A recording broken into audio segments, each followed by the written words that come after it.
What is going on, guys? Wally here. Today's video is going to be a little bit different. We're going to be doing a lore Q&A slash general question Q&A. But for future content like this, I'd like to do this type of video maybe twice a month, where it's a lore Q&A, where I'm given questions that you guys are interested in, that you want to have answered, and I answer about 10 of them per video. So with that in mind, let's get started. The first question comes from Planet Kurohito. He asks, why doesn't the speaker take off his mask? Does he have duplicates of the same exact robe? Or does he keep wearing the same one for years? So this is a great question. Originally, there's a Grimoire card that talks about the legend of the speaker's mask and how it came to be. We also don't know if the speaker we've seen in Destiny 2's Zavala Origin cinematic is the same speaker we have now. It can be assumed, and I'd say pretty accurately so, that they are the same individuals, as it would be a pretty blatant plot point to just not include that in Destiny 1's overall narrative. The speaker's position in a way reminds me of high fantasy religious figures in other universes. These characters are meant to be mysteries. They're meant to drive the player to ask questions like, how could someone so influential be so shadowed? How can this one man claim to speak to the traveler or for it when no one else can hear from it? And the big questions, and probably the most interesting, is what is the speaker's story arc for Destiny 2? Personally, I subscribe to the notion that the speaker has been one person, hasn't changed. This is reinforced by how time works in Destiny. We assume our character's mentors, Zavala, Corey, and Cayde, are in the hundreds, if not 200 years of age. This is evident in both the Zavala cinematic trailer and the Cayde Grimoire card, the one in which he's using a network computer to hard search humoristic things. One in which he ran into a segment about Ikora and her Crucible winning streak 100 or so years ago. The next question comes from Danish D77 and Maze Runner, both individuals on the Discord server. And they asked pretty much the same question. They think, do you think once Destiny 2 drops, my style of videos will change at all? They love the report conversation feel to it, but they didn't know if I have any ideas to stretch my creative muscle. And I think maybe. It really depends on the type of lore there is in the in-game world. Now, I'm hopeful it's something on the level of, say, Dark Souls, or even a bit like WoW, where the game world and in-game characters do a great job of showcasing a story. To be honest though, the hardest part of creating the lore videos is finding a topic to write about. I feel that there will be this disconnect with the new content as the removal of Grimoire removes some of my direct quotes. I really enjoy using these direct quotes as it gives me an option to tell you a piece of the card, and if you want more information, you can go out and hunt that card down to have that itch satisfied. But I'm gonna wait and see before worrying about how difficult it may be to create content. I just honestly want to keep creating content for you guys. It's Mitch N, another individual on the Discord server, and one of my Patreon supporters. Thank you, brother. He asked, originally, he wanted to know how GuardianCon went for me. I told him I unfortunately did not go this year, and then he said his next question would be, how is that new job treating you? So Mitch is asking sort of about my new job, and maybe some of you will follow this, whether you be on Twitter or have you seen any of the Destiny Down Under podcasts. But technically, I have two jobs. Both are sort of in the same area, and only one is really paying right now. I work as a contractor for a company called Intercom Seattle on their G2 event. So I design and operate their digital marketing campaigns and brand narrative on their social media channels. I do the same thing with a little bit more in-depth work for a new drone racing company called the Pro Aerial League. And this is something I'm personally super excited about. I have my own drone of my own, and flying it into trees seems to be a very particular skill of mine. Both are incredibly fun and rewarding jobs, as you get to see the impact of the story you create on the participants of those communities. The final job, or I guess I should say hobby, is YouTube. And while 2 videos a week isn't really a killer, it's absolutely a time sink. But it's a good time sink. I love putting time in creating scripts and polished videos, and I haven't taken it this seriously in my entire life, and I'm willing now to pull videos that I'm not happy with and redo them like I've done recently. Your support and the community's guidance are huge motivators for me to continue this.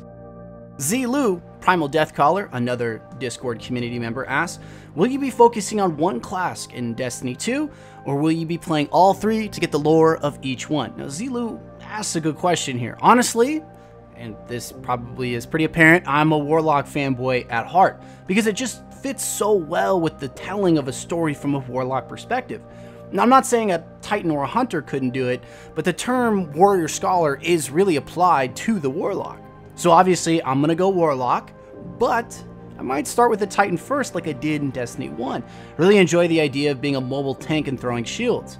I'm sort of leveling a prop paladin right now in World of Warcraft, and it's just so much fun to toss your shield around like that and dominate your enemies. The idea, as well as playing a support character, has always been something I've done at heart. I'm sure I'll end up playing all three eventually, but I'm pretty sure Hunter's going to be my last class to level and play. Nothing against the Hunters out there, but it's just I have a soft spot for Titans and Warlocks. Dallin C asks, any information on the tale of two Guardians? So I think Dallin here is referring to the refer a quest friend that came out sometime after Taken King, sometime just before. And I honestly believe this is just some flavor text applied to, quote, get your buddy on Destiny, unquote, type ordeal. If they applied some actual lore behind this, which to my knowledge they didn't, it would have sold me a little bit more. Say like Andal Brask mentoring Cade 6 or something like on those lines. All in all, I honestly think it's just a refer a friend quest with Destiny Universe flavor text on it, but if you guys do know more about this and I'm wrong, please let me know. Colgate's asking, how do you feel about Bungie's direction in Destiny 2, both story-wise and in general? Now, this is a solid question, and although I think it's been answered sort of in one of my past videos, I want to be open to the whole changing of the lore distribution and the direction, because that has been a main pain point for the casual community. And I don't mean casual in a negative way either. I mean it in the sense that they don't devolve hours into scouring the lore or watching videos to better understand the universe of Destiny. They should have that in the game and delivered via the story and locations. Overall, I'm very excited to see how well the story and lore get positioned in Destiny 2, even if it makes creating content a little bit more challenging. I don't do this type of content to get paid the big bucks or show how awesome I am. I do it because I love the universe and the community I have supporting me. Lady Katana, another member of our Discord community, asks, maybe you've been asked this already, but what got you interested in the lore of the first game and dive into the depths of it?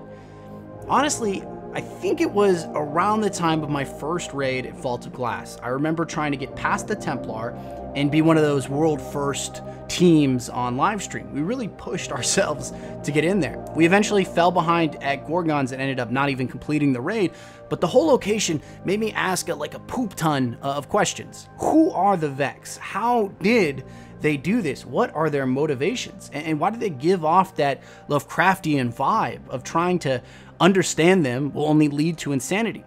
It's such a cool location and a race of enemies that really sparked my interest in the game and in the Destiny universe. Icy Rick, another individual on Discord, asks, what do you think of Siva? So I'm really interested to see more of the story develop behind Clovis Bray.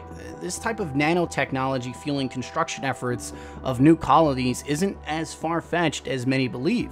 And while we may be like hundreds of years still away from replicating this type of technology in real life, it does have this sort of familiar tone to it.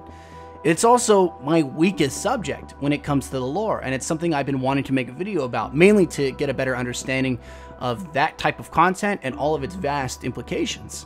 All in all, I hope we see a lot more of Siva come Destiny 2. It's one of those interesting subjects that I don't think has been fully explored to its true potential just yet. Peeps asks, if you had luscious flowing hair, would you... what does that say? Would you style it? Who filters these damn questions? I mean, honestly, I need to get a new writer. What?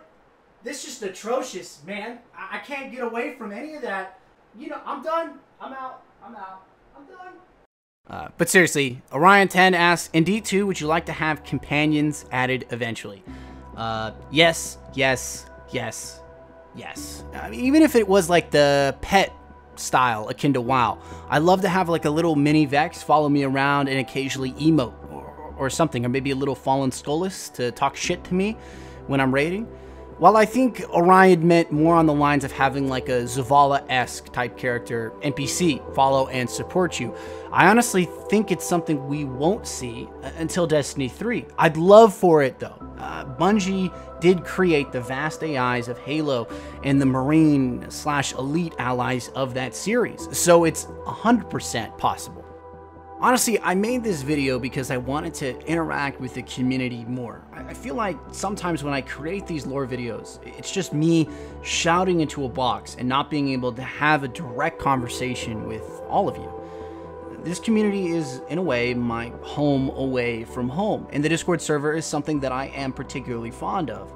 I wouldn't have come back and stayed had it not been for the continued support you guys have been giving to me, so it's honestly just huge motivators. If you want your lore question or general question asked, I will try to answer about 10 questions per video 2 times per month for a bit of a change of pace and content. So if you have a question, ask it in the comment section of this video or message me on Discord, and I'll take as many as I can get. Definitely excited to continue content creation for all of you guys. Subscribe if you like my videos, leave a like if you enjoyed this one, and check out the links in the description. You guys are all awesome. Peace.